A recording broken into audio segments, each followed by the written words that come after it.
ভুল তথ্যের বিস্তার, ইংরেজি মিসইনফরমেশন। এটি একটি যোগাযোগমূলক প্রক্রিয়াকে বোঝায়।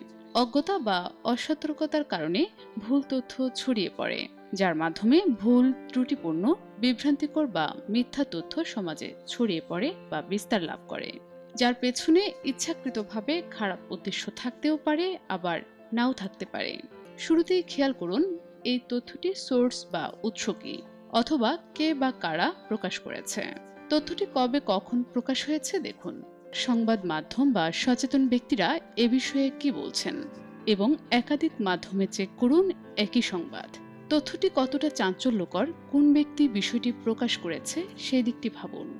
কেন তথ্যটি ছড়ানো হয়েছে, উদ্দেশ্য কি, বিবেচনা করুন।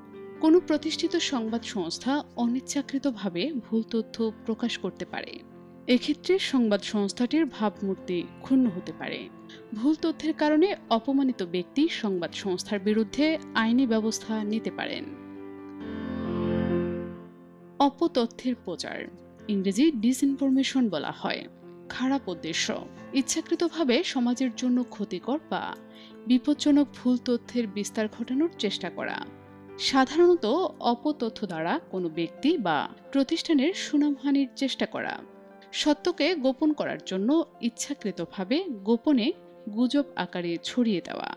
কোনো ব্যক্তি, সামাজিক গ্রুপ, সংগঠন বা দেশকে বিব্রতকর অবস্থায় ফেলানোর জন্য ভুল তথ্যের ইচ্ছাকৃত ব্যবহার করে থাকে। ফ্যাক্ট চেকিং হলো প্রশ্নবিদ্ধ রিপোর্টিং এবং বিবৃতির প্রকৃত নির্ভুলতা যাচাই করার প্রক্রিয়া।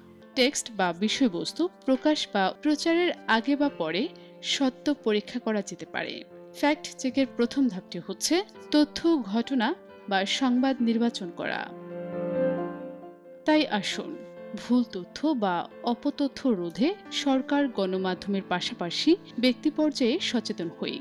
যে কোনো তথ্য শেয়ার করার আগে ঠিক ভুল যাচাই করুন এবং অন্যকেও এ বিষয়ে পরামর্শ দিন।